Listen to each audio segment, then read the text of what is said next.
अस्सलाम वालेकुम एवरीवन, अस्सलाम वालेकुम। क्या हाल है, कैसे हैं आप सब लोग? इंशाल्लाह आप सब लोग ठीक होंगे और मैं भी ठीक ठाक हूँ अल्हम्दुलिल्लाह। तो यहाँ पे मैं जैसे एक ही दिन रहता था और इस दिन मैंने सारा कुछ करना था, पैकिंग भी और शॉपिंग भी। घर की सफाई एक दिन पहले मैंने कर ली थी क्योंकि मेरी आदत है जब भी मैं जाती हूँ टूर पे तो मैं घर को साफ़ करके ही छोड़ती हूँ क्योंकि जब आप घर पे आते हो ना थके हुए और सफ़र से तो घर भी अगर आपका साफ़ ना हो तो फिर दिल पे बोझ सा होता है ना।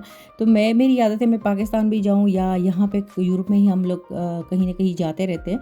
तो इस तरह मैं घर की सफाई पूरी कर लेती हूँ 2 दिन पहले। और जिस दिन हम लोग जा रहे होते हैं तो भी मैं रूम्स वगैरह सारे ठीक कर लेती हूँ। अच्छा जी, ये तो खैर बातें होती रहेगी, लेकिन मुझे जो पर्सनली छोटी छोटी चीज़ें चाहिए थी, मैं गई थी डीएम पे। उसके बाद मुझे ये डिस्पोजेबल प्लेट्स वगैरह तो थे, लेकिन जो कप्स थे वो थोड़े थे। तो हमें ज़ाहिर है रास्ते पे पानी की भी ज़रूरत होती है और कॉफ़ी की भी ज़रूरत होती है, तो फिर ये मुझे थोड़े ज़्यादा ही चाहिए होते हैं। कुछ थे, कुछ मैंने ले लिए और यहाँ पे डेकोरेशन की चीज़ें बड़ी अच्छी आई थी लेकिन अभी मैं सिर्फ देख ही रही थी क्योंकि वापस आके ही इंशाल्लाह फिर दोबारा चक्कर लगाऊंगी यहाँ का। अच्छा, यहाँ पे हम लोग चले गए थे अल्डी। अल्डी से हम लोगों ने शॉपिंग की और रास्ते के लिए जो बच्चों के साथ जो चीज़ें चाहिए होती है, पानी वगैरह और कोला जूस और ये सारा कुछ। तो जब हम लोग अल्डी में थे तो मुझे नहीं ख्याल आया कि मैंने वीडियो बनानी है, लेकिन जब गाड़ी में मैं सामान रख रही थी ना तो मुझे याद आ गया, हाँ ये मैंने तो वीडियो भी बनानी है। अच्छा, ये सारा कुछ मैंने ले लिया था, बहुत कुछ लिया था जैसे, लेकिन फिर सब कुछ पैक हो गया था। अच्छा, अब मैं घर आई हूँ, घर आते ही मैंने लंच जल्दी से रेडी करके ना, तो लंच करके अब मेरी पैकिंग शुरू होनी है। और पैकिंग वही निदा तो अपना खुद ही करती हैं और मैं अपने हस्बैंड का मेरा और रेयान का मैं करती हूँ। अच्छा, रेयान के मैंने सारे कपड़े यहाँ निकाल के रख दिए थे और साथ में मैं अपने पोनीज़ वगैरह भी जो जो चीज़ सामने आती थी ना, मैं एक लिस्ट भी बना लेती हूँ। तो लिस्ट के मुताबिक मुझे सारी चीज़ें, जैसे कोई भी चीज़ नहीं मुझसे भूलती, मैं दोबारा दोबारा से चेक भी करती हूँ। तो सारा कुछ मैंने सोचा कभी एक चीज़ में हाथ डालो तो कभी दूसरी चीज़ में हाथ डालो ये चीज़ें सारी मैंने निकाल दी थी कि ये पाउच वगैरह मैंने निकाले थे कि किस में पाउच में क्या चीज़ रखूँगी। तो जो जो मुझे याद आ रहा था जल्दी जल्दी से निकाल रही थी। फिर मैंने ये किया कि मैंने जो रायान के कपड़े थे यहाँ से उठा के बैग में रख दिए।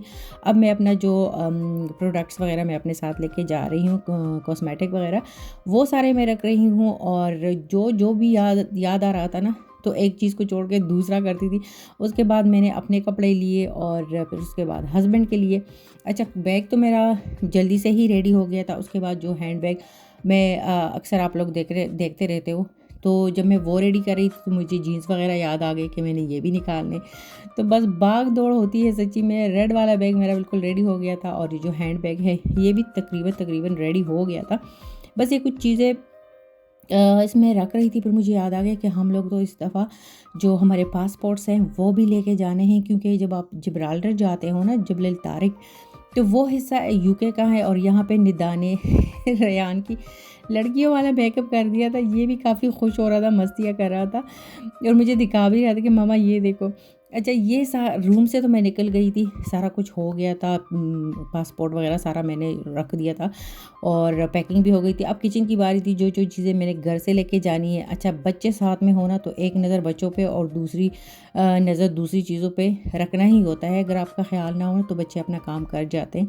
और इसी तरह मेरे साथ भी हुआ कि रेयान का मेरा ध्यान ही नहीं रहा और मैंने नमक निकाल के रखा था, तो सारा उसने फेंक दिया सारा ही। मैंने कहा चलो अब तुम्हारी ज़रूरत थी यहाँ पे लेकिन काम बढ़ जाता है ना बच्चों की वजह से। अच्छा, ये अब शाम का टाइम है, बल्कि 10 बजे का टाइम है और मैं साथ में इस दफ़ा सिंपल, मेरे हस्बैंड की फरमाइश थी कि कीमा बनाओ साथ में, और रोटियां हम लोगों ने जो पैकेट वाली है वो ले ली थी। तो कह रहा था कि ये रोटी पे डाल के ये जो क्या कहते हैं कीमा, और अच्छे से मज़े से खा लेंगे।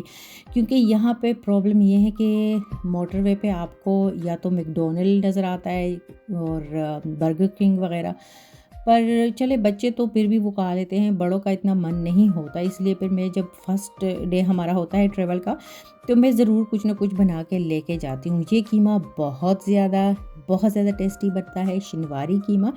कभी इंशाल्लाह आप लोग के साथ इसकी रेसिपी शेयर करूँगी और अचार गोश्त मसाला भी मैंने थोड़ा सा इसमें डाल दिया था, वैसे ज़रूरत होती नहीं है, लेकिन बस ये मसालों के बगैर ही ये कीमा बनता है। टमाटर इसमें ज़्यादा डलते हैं, चाहे वो शिनवारी कढ़ाई हो। और ये रोटियां मैं बात कर रही थी, तो इस पे डाल के इंशाल्लाह फिर मज़े से खाएंगे। और ये देखिए फ़ाइनल लुक तो सॉरी नहीं है, इसमें थोड़ा सा हाफ़ कप मैंने पानी डाल दिया था और अब इसमें इसको पकाऊंगी। इसके बाद मैंने पहले भी इसकी काफ़ी बुनाई की थी, अब दोबारा से बुनाई की, पानी भी इसका ड्राई हो गया। फ़ाइनल लुक ये है, बहुत ही मज़े का यमी बना था शिनवारी कीमा। और जब वापसी होगी इंशाल्लाह तो इसका जो इसकी रेसिपी है वो आप लोगों के साथ ज़रूर शेयर करूँगी, क्योंकि शिनवारी जो कीमा होता है बड़े मज़े का बनता है। अच्छा जी, फिर मिलते हैं स्पेन में। ओके जी, अल्लाह हाफ़िज़।